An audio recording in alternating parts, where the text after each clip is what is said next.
사람의 마음은 사람의 마음의 교만은 멸망의 선봉이요 겸손은 존귀의 길잡이니라. 존귀의 길잡이니라. 사망은 사람의 마음의 교만은 멸망의 선봉이요 겸손은 존귀의 길잡이니라. 오늘은 하나님의 축복이라고 여겨지는 위험한 선물들에 대해서 좀 나누겠습니다. 일주일 내내 나라가 시끄러운 걸 봅니다. 특별히 부정선거 의혹과 관련해서 계속 문제가 터져 나오고 이 문제에 대해서 제가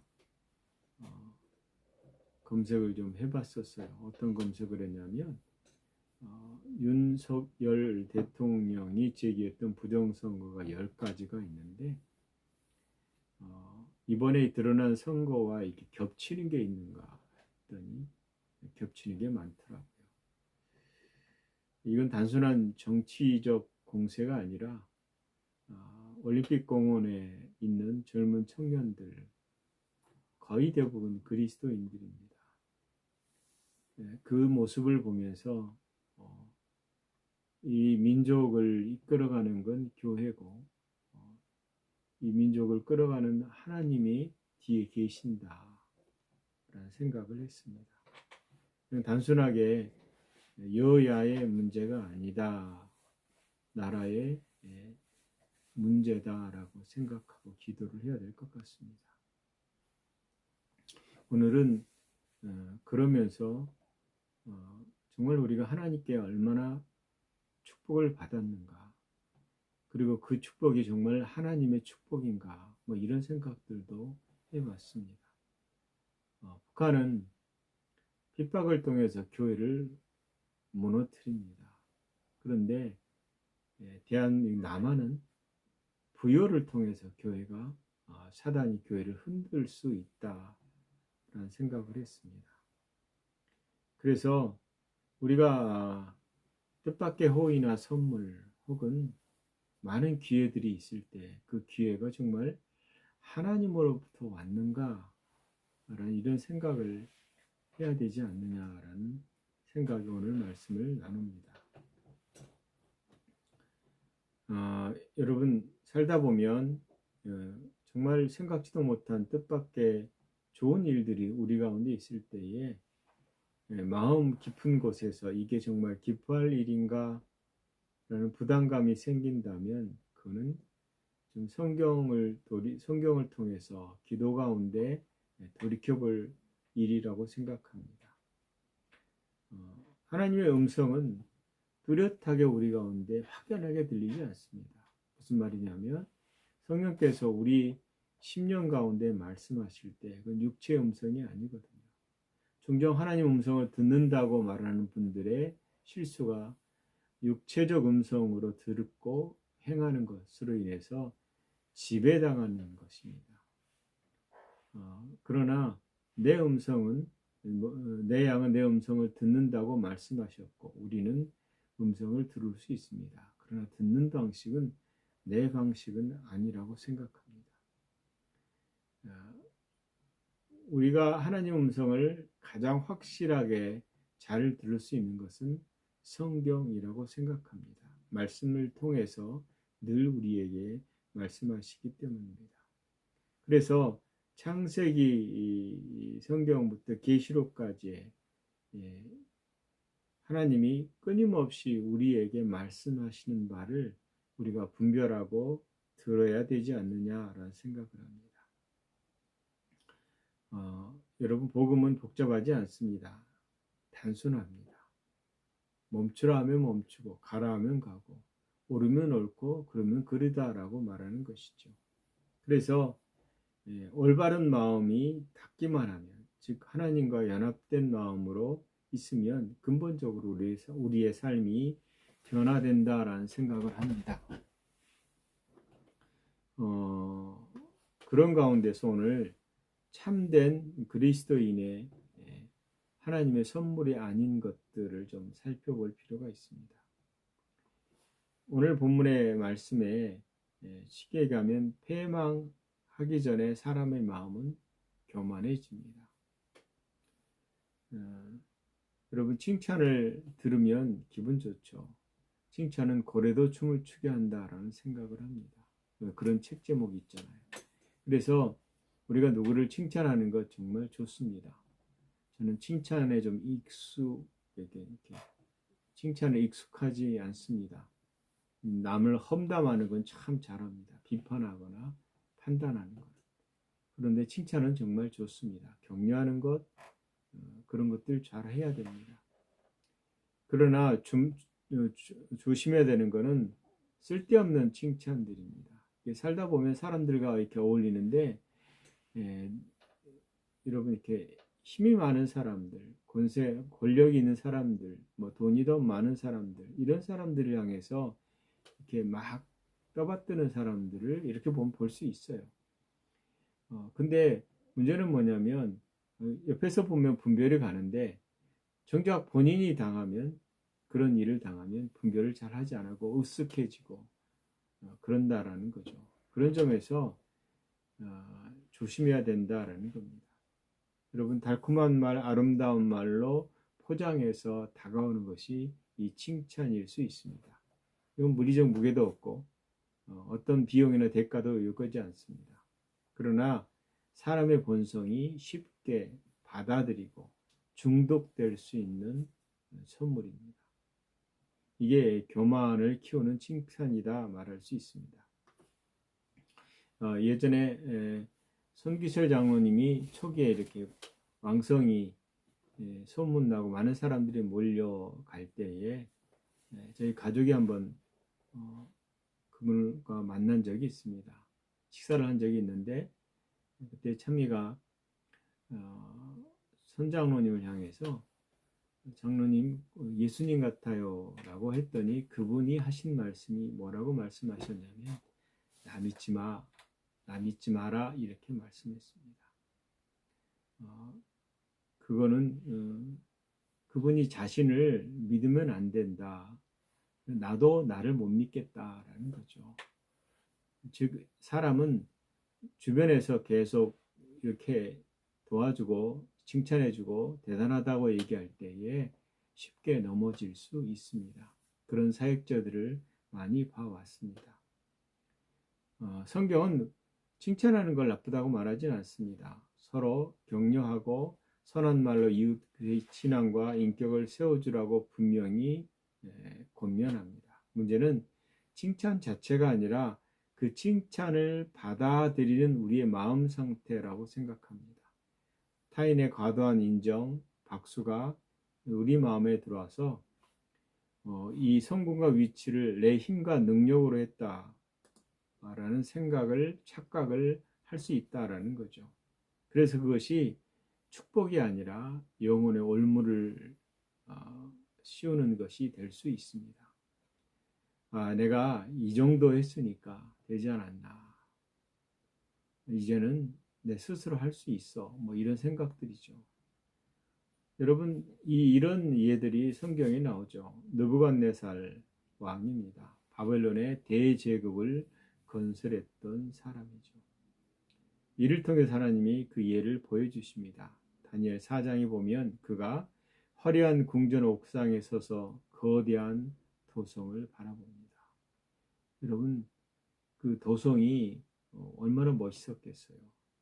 그래서 이 큰 바벨론을 내가 내 능력과 권세로 건설하여 내 위엄의 영광을 나타낸 것이 아니냐라고 말했습니다. 자고해진 거죠. 그런 세상에 주는 인정과 영광을 영적 분별 없이 그대로 삼켜버렸습니다. 그 결과 하나님께서는 그를 극도로 낮추셨어요. 그는 왕좌에 쫓겨나 이성을 잃은 채 들판에서 짐승처럼 풀을 먹으며 살아야 했습니다. 여러분, 오직 천하를 다스리는 권세가 지극히 높으신 하나님께만 속해 있다라는 사실입니다. 여러분, 우리 주변에 그런 실수를 하는 사람이 있을 겁니다. 저 자신도 충분히 그런 실수를 합니다. 그래서 이것을 끊임없이 절제하고 조심하고 자신을 살피지 않으면 하나님의 갈급함을 지워버릴 수 있다라는 겁니다. 여러분, 그 사도 바울을 생각하면 쉽게 알 수 있습니다. 그는 충분히 교만해질 수 있는 사람입니다. 그런데 빌립보서 4장 11절에 내가 어떤 형편에든지 자족하기를 배웠노니라고 고백합니다. 그의 삶을 보면 평탄한 삶이 아니죠. 정말 죽음 앞에서 수차례 고난, 강의 위험, 강도의 위험, 이런 위험들을 당했습니다. 그러면 스스로 하나님 앞에서 그 놀라운 계시를 받고도 교만하지 않았다라는 겁니다. 여러분, 자고해지지 않는 겸손은 타고난 것이 아니라 매일 하나님 앞에서 서 있는 것입니다. 예수님께서도 마태복음 23장 12절에 누구든지 자기를 높이는 자는 낮아지고 자기를 낮추는 자는 높아지리라 라고 말합니다. 그래서 이 문제를 해결하는 가장 쉬운 방법은 어떤 일이 그런 칭찬이나 자기를 높일 수 있는 기회가 됐을 때 잠깐 하나님 앞에 머물러서 짧은 기도를 하시면 좋을 것 같습니다. 모든 재능이 주님께 왔습니다. 하나님 영광 받으시옵소서라는 거죠. 그 다음에 하나가 위험한 선물 중에 하나가 숨겨진 대가가 있는 재물들입니다. 이걸 쉽게 얘기하면 뇌물일 수 있죠. 그러나 뇌물보다 뜻밖의 재정이 우리 가운데 흘러들어올 수 있다라는 거죠. 잠언 21장 6절에 보면 거짓된 혀로 재물을 모으는 것은 죽음 후 구하는 것이라 곧 불려다니는 안개니라 라고 되어 있습니다. 여러분, 우리는 살면서 재정적 압박을 늘 받고 사는 것이 많습니다. 그래서 로또를 하는 이유 중에 하나도 이런 일확천금이라고 그러잖아요. 돈을 좀 가지고 있어야 안정되지 않을까라는 생각을 합니다. 틀린 말은 아니죠. 그게 안정될 거라고 세상은 얘기하니까요. 그러나 그것이 안정될 수는 없습니다. 극심한 필요가 있을 때에 쑥 들어오는 재물들이 있습니다. 이것은 어떤 돈인지 출처를 묻지 않고 받아들인다면 문제가 심각할 겁니다. 성경은 재정을 어디에 쓰는가에 대해서 그러니까 재정이 들어오는 것 그리고 어떻게 쓰이는가에 대한 것보다 어떤 과정을 통해서 들어오는 것도 굉장히 중요하게 여깁니다. 부정한 방법이나 타협을 통해 들어오는 돈은 결코 혼자 오지 않습니다. 그 영적인 어둠과 시간이 흐른 뒤에 반드시 치러야 될 참혹한 대가가 있다라는 겁니다. 이 대가를 숨기고 들어온다라는 거죠. 대표적인 예가 엘리사의 종 게하시 얘기입니다. 여러분, 열왕기 5장에 보면 아람 장군이 나오잖아요. 아람의 군대 장관 나아만이 치유를 받고 감사의 표시로 예물을 바치려고 했을 때에 엘리사는 끝까지 거절했습니다. 이게 굉장히 중요합니다. 왜냐하면 우리가 기도하고 나서 무슨 일이 있으면 대가를 내려고 했을 때에 경고일 수 있기 때문입니다. 그래서 그냥 돌아가는데 게하시가 쫓아가서 일부를 요구합니다. 그리고 그것을 2달란트 2벌을 몰래 받아서 숨겼습니다. 자신에게 속하지 않은 부정한 선물을 취하는 결과는 정말 끔찍했습니다. 그 나아만에게 떠나갔던 나병이 게하시 본인과 그의 모든 후손에게 영원히 머무르는 저주를 받게 되는 거죠. 여러분, 불의한 재물은 공짜가 결코 아닙니다. 그 대가가 굉장히 클 수 있습니다. 그래서 우리가 우리 자신을 돌이켜서 불의한 재물을 탐내지 않는 게 좋습니다. 정말 생각을 잘 해야 될 것입니다. 직장에서도 그런 일이 벌어질 수 있습니다. 부정한 방법의 세금 포탈도 있을 수 있습니다. 여러분, 눈앞의 재정에 눈을 멀지 않았으면 좋겠습니다. 예수님이 분명히 작은 일에 충성한 자는 큰 일도 충성한다라고 말합니다. 제 자신을 돌보고 저도 이런 일에 굉장히 조심하는 편입니다. 쉽지 않은 유혹들이죠. 하나님이 수억 원을 움직이는 것에 관심을 갖는 것보다 작은 일을 먼저 보십니다. 최근에 제 주변에도 그런 일들을 보았고 저분은 나중에 큰일을 당할 건데 라는 생각을 한 적이 있습니다. 경고를 해도 듣지 않는 경우가 많죠. 그런 사람들은. 여러분, 기독교적 가치관을 가지고 있는데 이 가치관을 벗어나서 이건 좀 대충 좀 넘어가자 이렇게 말하는 경우가 있죠. 그랬을 때에 나중에 일어날 일들을 감당하겠느냐라는 거죠. 여러분, 하나님의 은혜는 값없는 것입니다. 시몬 베드로가 마술사 베드로죠. 마술사 시몬이죠. 베드로가 아니라 시몬이 돈을 가지고 사도들에게 와서 성령의 권능을 사려고 했었습니다. 이게 사도행전 8장에 나오는 사건인데요. 베드로는 꾸짖었어요. 내가 하나님의 선물을 돈 주고 살 줄로 생각하였으니 내 은과 내가 함께 망할지어다 라고 말합니다. 우리가 영적인 정직함, 거룩함, 이 세상의 어떤 금액도 값을 매길 수 없는 고귀한 가치가 바로 영적인 거룩함이다 라고 생각합니다. 그리스도인들의 분별한 삶은 이 땅에서 재정과 관련한 것도 필요하지 않느냐라는 생각을 합니다. 분명히 성경은 약속이 있습니다. 빌립보서 4장 19절에 나의 하나님이 그리스도 예수 안에서 영광 가운데 그 풍성한 대로 너희 모든 필요를 채우시리라. 여러분, 뒷절만 암기하지 마시고 앞절에 예수 그리스도 안에서 하나님이 공급하신다라는 겁니다. 우리가 많고 적음의 풍성함이 아니라 적고도 풍성하고 많으면 오히려 많은데 부족하는 것이 아니라 그 그리스도 안에서의 넉넉함을 경험하는 것입니다. 그게 바울의 자족함이라고도 볼 수 있습니다. 세 번째 우리가 고민해야 될 게 뭐냐면 하나님을 경외하지 않는 사람들이 말하는 조언들입니다. 이게 세상적인 방식인데 인본주의적 방식이죠. 최근에 어떤 분이 책을 하나 썼는데 이분이 자기계발서더라고요. 크리스찬이에요. 그래서 제가 궁금했어요. 이분이 자기계발서를 썼다면 일반 자기계발서 어떤 차이가 있을까?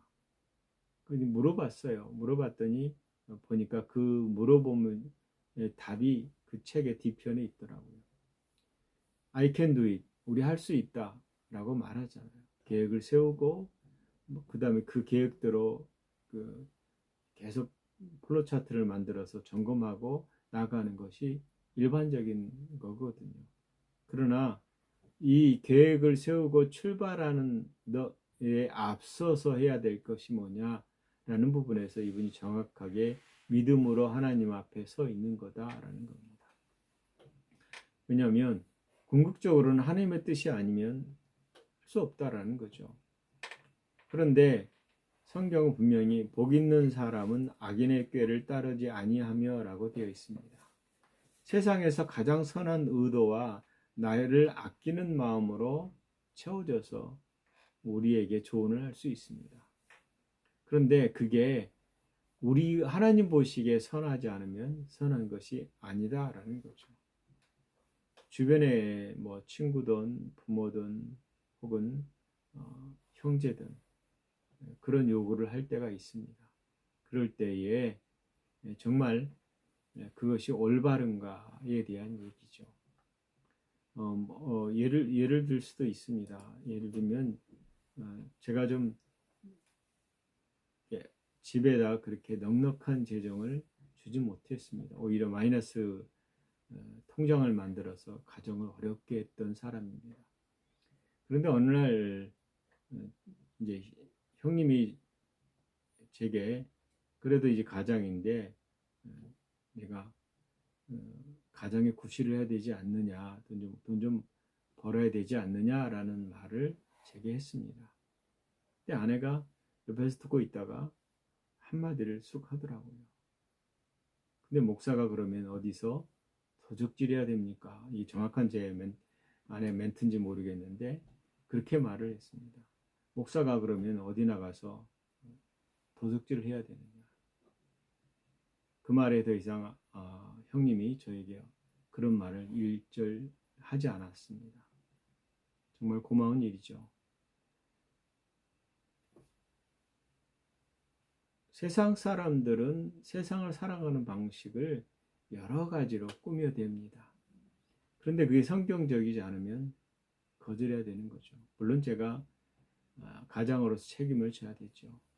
그 부분은 정말 제가 미안할 때가 많습니다.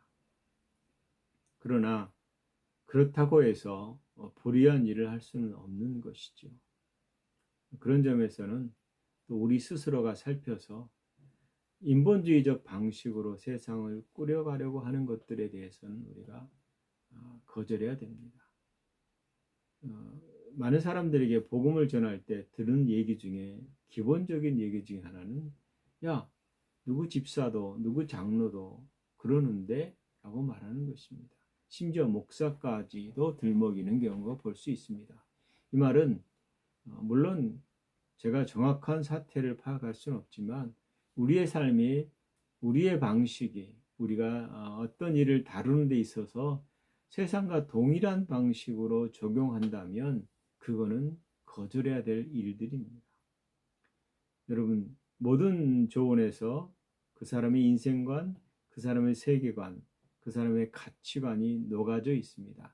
그 가치관을 우리에게 말하는 것이죠. 그래서 이 재정이나 결혼이나 직업이나 인간관계나 진로나 이런 조언을 행할 때에 하나님 말씀이 배제된 인본주의적 관점의 제공이 충분히 있습니다. 믿는 사람도 그런 훈련이 되지 않으면 그 방식으로 말할 수 있습니다. 예를 들어보면 제가 아주 결혼한 지 애들 어렸을 때 기억이에요. 교회에 목사님이 개업 예배를 다녀오셨어요. 근데 그 광고를 봤더니 그 개업 예배는 그분이 양주 판매업을 하는 가게를 오픈한 거예요. 근데 그 가게에 가서 오픈 개업 예배를 드렸다는 얘기를 듣고 속으로 좀 놀랐습니다. 그러면 안 되는데. 무슨 말이에요? 우리가 해야 될 직업이 있고 하지 말아야 될 직업이 있는 것입니다. 그게 뭐냐면 관점들이잖아요. 그래서 우리 스스로가 분별하고 또 누구의 조언을 듣더라도 그것이 하나님으로부터 온 건지에 대한 분별들을 잘 할 필요가 있습니다. 여러분 솔로몬의 아들이었던 르호보암의 비극을 통해서도 이 사실을 볼 수 있습니다. 열왕기상 12장에 보면 왕위에 르호보암이 오르고 나서 백성들이 찾아와서 가혹한 세금과 노역의 짐을 가볍게 해달라고 했습니다. 그럴 때 참모들에게 조언을 구했거든요. 두 부류의 참모가 있었습니다. 솔로몬 생전에 정치를 했던 보좌관이 있었는데 지혜롭고 온유한 원로들이고요. 그래서 백성들을 섬기고 품어주라고 조언을 권했습니다. 근데 왕과 함께 자랐던 철없고 오만한 젊은 관료들은 더 강경하고 무자비한 힘으로 백성들을 굴복시키라고 조언했습니다. 그런데 르호보암이 선택한 건 원로들의 조언이 아니라 젊은이들의 조언을 선택했습니다. 그리고 그 결과는 비참했습니다. 다윗과 솔로몬이 수십 년 동안 피땀 흘려 세운 이 통일 이스라엘 왕국이 단 하루 만에 북이스라엘과 남유다로 쪼개지는 비극을 맞이하는 것입니다. 여러분, 주변에 어떤 조언을 하는 사람들이 있습니까? 성경적으로 말씀을 가지고 얘기하는 사람들이 있는 반면에 그러지 않은 사람들이 있습니다. 주목이 가깝다고 쉬운 것 선택하기 전에 불합리해 보일지라도 하나님 말씀을 가지고 얘기하는 사람들의 귀를 기울여야 됩니다. 성경은 분명히 아까도 말씀하셨듯이 요한복음 10장 5절에 타인의 음성을 알지 못하는 거로 타인을 따르지 아니하고 도리어 도망하느니라 라고 말했습니다. 영적으로 성숙한 성도는 어떤 조언이 성령님으로부터 오신 것인지 내 마음에 불편함이 있는지를 확인할 수 있다라는 겁니다. 네 번째로는 점진적인 동화입니다. 그러니까 가치를 타협하게 하는 영향력을 조심해야 되는 것이죠. 고린도전서 15장 33절에 속지 말라 악한 동무들은 선한 행실을 더럽히나니라고 되어 있습니다. 여러분, 이 영향력이라는 선물은 요란하게 밀려오지 않습니다. 문을 부수고 들어오지도 않고 본색을 드러내지도 않습니다. 그러나 어느 순간에 발목을 점령하듯이 점점점 목까지 차오르는 썰물처럼 밀물처럼 우리를 잠식한다라는 겁니다. 그래서 고린도전서에서 바울이 속지 말라라고 말하는 것입니다. 그냥 착한 동료인데 그냥 어때 그냥 아침에 운수하면 잠깐 본 건데 제가 아는 분은 그분이 검색한 걸 봤더니 사주풀이를 검색했더라고요. 장로님인데 깜짝 놀랐어요. 근데 심심풀이로 볼 수 있다라고 생각하는데 그게 결국은 자신의 올무가 될 수 있습니다. 이 사소한 것을 허용하고 이거 겹쳐지면 영향력이 끊임없이 우리 가운데 들어온다라는 겁니다. 여러분, 아브라함의 조카 롯의 삶을 보면 쉽게 알 수 있습니다. 아브라함과 결별할 때 롯은 당장 죄악의 도성 소돔 한복판에 들어가지 않았습니다. 처음에는 눈에 보기에 좋고 소돔 근처 기르는 땅에 장막을 쳤습니다. 그 다음에 소돔 주변으로 조금 더 이동하다가 결국은 소돔 성문 곁에 주저앉아서 그 도시의 주민이 되어버렸습니다. 소돔의 문화와 물질에 마음을 통째로 뺏겼고 결국은 그의 아내는 미련을 떨치지 못해서 소금 기둥이 되어버린 걸 볼 수 있습니다.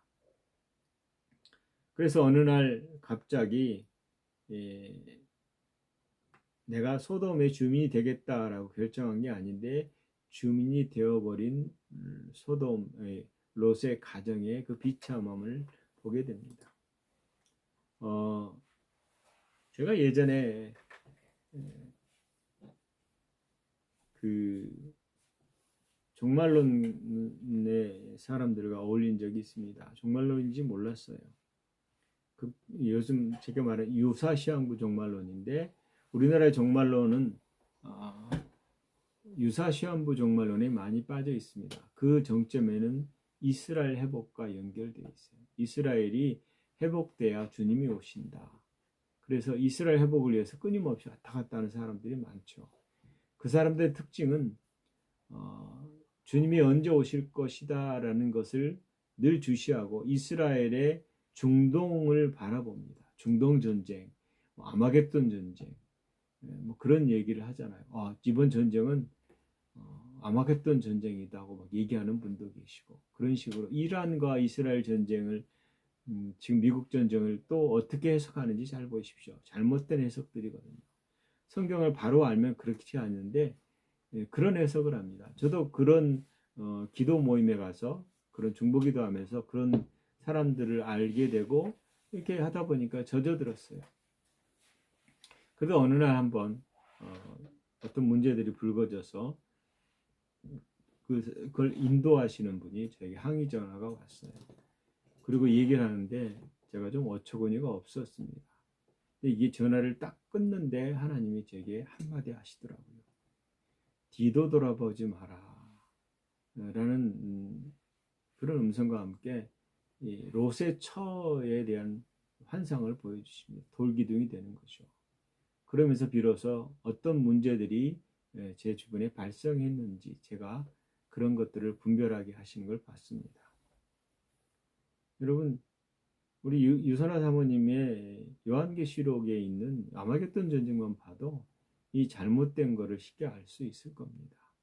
영상을 보시거나 책을 보셔서 들어가서 그 주제들을 보시면 우리가 얼마나 잘못 알고 있는가, 잘못된 영향력에 빠져 있는가를 쉽게 알 수 있습니다. 부탁인데 제발 그런 영상들을 찾아서 좀 들어가 보시기 바랍니다.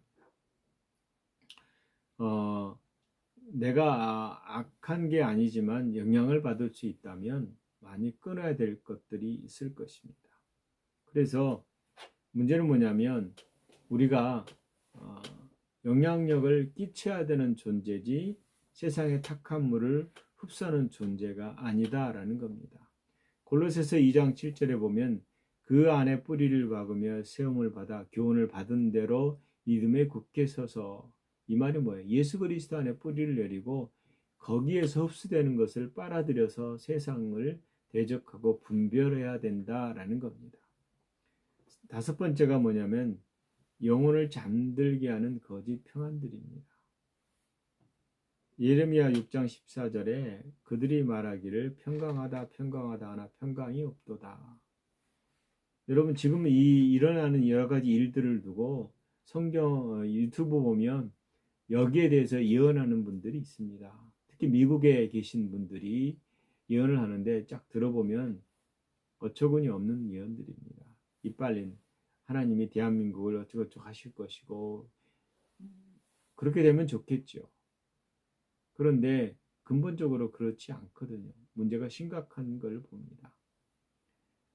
여러분 우리가 한국교회가 타락했다고 누구든지 얘기합니다. 부패됐다고 복음이 없다고 얘기합니다. So what? 어째서요?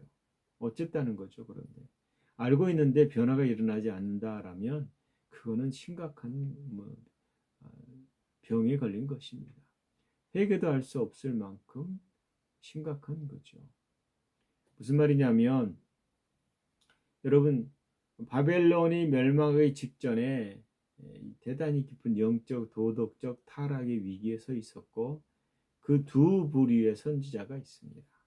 대다수의 거짓 선지자들과 딱 한 명의 하나님을 경외하는 선지자가 있었죠. 왕은 누구의 예언을 듣고 싶어 했습니까? 10명 중에 9명이 말하는 소리가 너무 마음에 들어요. 한 명은 하나님의 말씀을 대언합니다. 그런데 듣기 싫어요. 거절합니다. 그 결국은 평안하다라는 거짓에 빠지고 만다라는 거죠. 여러분 거짓 평안이 오늘날 우리 삶에 그렇게 찾아올 수 있습니다. 여러분 폭풍 없고 물질의 부드러운 이 평안함이 우리를 평안으로 인도하지 않습니다. 오히려 거친 파도 속에서도 평안을 느끼는 것, 즉 하나님을 바라보는 평안. 우리 삶이 어지러울지라도 끊임없이 아버지 앞에 나아가서 드려지는 평안을 여러분 경험하셨으면 좋겠습니다. 그래서 참과 거짓을 구별하는 법은 현재 내가 누리는 이 평안의 정체가 무엇인가? 세상으로부터 온 것인가? 하나님으로부터 온 것인가를 구별해서 그 평안을 찾아야 될 것입니다. 그 다음에 믿음을 버리라고 요구하는 멍에들입니다. 특별히 이게 뭐냐면 너희는 믿지 않는 자와 멍에를 함께 매지 말라라고 말했습니다. 고린도후서 6장 14절이죠. 이게 바울이 그 농촌의 풍습인데 여러분 소하고 당나귀를 같이 멍에를 매놓고 밭을 갈아보십시오. 갈아지지 않거든요. 하나님께서 요구하는 것은 믿는 자와 같이 멍에를 지지 믿지 않는 자와 멍에를 지지 말라라는 것입니다. 근본적으로는 DNA가 다르기 때문이죠. 내 신앙의 가치를 타협하기를 요구하는 많은 사람들이 있습니다. 거절해야 됩니다.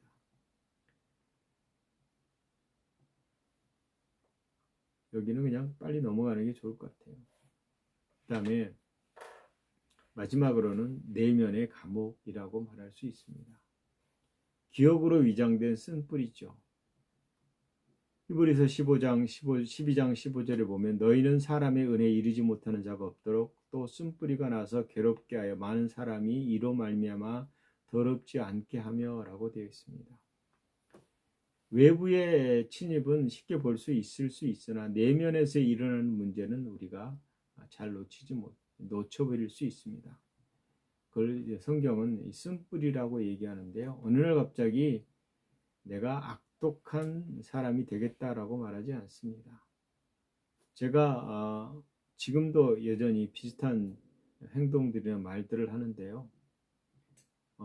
제가 요즘은 좀 살펴보려고 노력을 좀 하는 편이에요. 내가 왜 이런 말을 했지? 그러니까 예를 들면 아내가 제게 말할 때 그걸 받아치는 말들을 합니다. 심지어는 제가 또 후배랑 얘기하다가 어떤 얘기를 하는데 받아쳤더라고요, 보니까.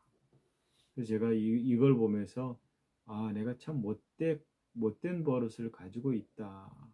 근데 못된 버릇의 그 내면은 어떻게 보면 부모로부터 받은 것들이겠죠.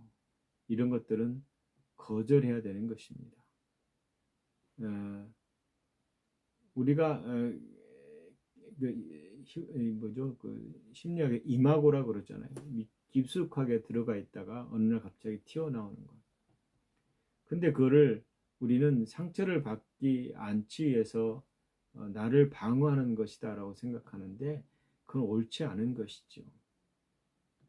수많은 사람들이 이런 문제로 늘 고민을 합니다. 근데 이게 문제가 있다라고 생각하면 고쳐지는데 문제가 있다라고 생각하지 않으면 고치지 않아요.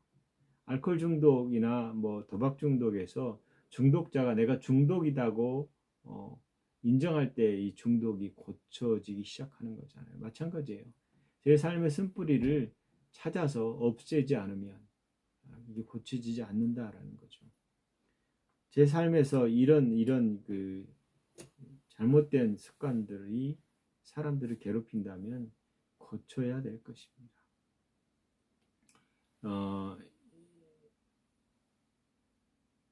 그러니까 뭐냐면 뿌리가 독극물에 오염되어 있으면 올라오는 건 독극물이잖아요. 에서와 야곱의 드라마를 통해서 이것이 어떻게 극복되는가를 볼 수 있습니다. 여러분, 친동생 야곱에게 장자의 명분과 축복을 에서는 사기당했습니다. 인간적으로 보면 이 분노가 평생 갈 수 있거든요. 그래서 복수한다면 정당할 수 있습니다. 그런데 창세기 32장에 두 형제가 마주했을 때에 일어난 일입니다. 야곱을 향해서 에서가 달려와서 그를 끌어안고 목을 어긋여 입맞추고 함께 눈물을 흘립니다. 에서는 과거의 배신과 상처의 기억에서 자신의 남은 인생의 전체를 장악하고 갉아먹도록 내버려 두지 않도록 그 무게의 부리를 놓아주기로 합니다. 동생을 용서하는 거죠. 이게 어떻게 보면 에서가 가지고 있던 정말 동생을 죽이고 싶어 했었고 그것을 보고 리브가가 도저히 안 되겠으니까 동생을 자기 오빠에게 보내잖아요. 왜? 죽일 것 같으니까. 그렇게 분노했던 에서가 동생이 돌아오자 기회는 잊지다가 아니라 용서를 하는 걸 볼 수 있습니다. 무슨 말이냐면 우리가 우리 스스로를 살펴서 그것을 제거하는 일들을 해야 된다라는 거죠. 뭐 옛날에 우리나라에 유행했던 내면의 치유 이런 것들인데 그러나 이것을 성경적으로 해야 될 것 같아요. 하나님 앞에 머물러서 제 자신을 돌보는 시간들이 필요하다. 어제도 설교 준비하다가 하나님 앞에 회개한 부분이 있었습니다. 내가 잘못된 게 많구나. 하나님 용서해 주세요. 짧은 기도지만 그렇게 끊임없이 나를 살필 필요가 있겠다라는 생각을 했습니다. 에베소서 4장 13절에 31절 보면 너희는 모든 악독과 노함과 분냄과 비방하는 것과 모든 악의를 버리고 라고 되어 있습니다. 그 다음에 또 하나는 서로 친절하게 하며 불쌍히 여기며 하나님이 그리스도 안에서 너희를 용서하신 것 같이 서로 용서하라 라고 말합니다. 하나님 앞에 있으면 여러분 용서 못할 게 어디 있겠습니까? 서로를 불쌍히 여기고 사랑하지 못할 게 어디 있겠습니까? 여러분 하나님 앞에 서십시오. 두려운 마음으로 마음을 지키고 하나님이 공급하시는 것으로 여러분 만족하시고 모든 두려움을 벗어버리고 그분의 섭리 안에서 깨어서 살아있다면 하나님 우리에게 주시는 많은 축복들을 놓치지 않고 오히려 세상이 우리에게 말하는 것들을 분별할 수 있을 것입니다. 최근 제가 성령님과 동행하는 임재를 늘 생각해보고 좀 그쪽으로 가볼까. 왜냐하면 그런 훈련이 안 돼 있더라고요. 그런데 쉽지 않은 거다라는 생각을 했습니다. 그래도 해야죠. 하나님의 사람으로 서기 위해서 해야죠. 말씀 앞에 섭시다. 그분의 말씀 앞에 귀를 기울이고 그분의 뜻이 무엇인지 고백하고 인생을 정말 성령과 동행하는 여러분 되시기를 예수 그리스도의 이름으로 축원합니다. 기도하겠습니다. 하나님, 우리를 끊임없이 사랑하시고 주목하시고 내가 느끼든 느끼지 않든 동행하시는 은혜를 감사를 드립니다. 우리가 세상에 눈을 기울이거나 세상에 더 많은 것을 얻으려고 하는 것보다 이미 우리 안에 주신 그 풍성함과 하늘의 신령한 복들을 주목하고 우리가 그리스도 안에서 어떤 존재인지를 알고 아버지 그것을 도리어 드러내는 올곧은 하나님의 사람으로 서게 하시옵소서. 우리의 눈을 열어서 우리의 귀를 열어서 주의 귀한 법도를 보고 듣게 하시며 그리스도 안에서 우리에게 주신 그 은혜를 누리는 저희들 되게 하시옵소서. 한 주간의 삶을 또한 주님께 맡깁니다. 성령님과 함께 동행하는 삶이 성도들 가운데 있게 하시고 삶이 어떠할지라도 그 가운데 주시는 하나님의 평강과 평안을 누리는 성도들 되게 하시옵소서. 예수님 이름으로 기도합니다. 아멘.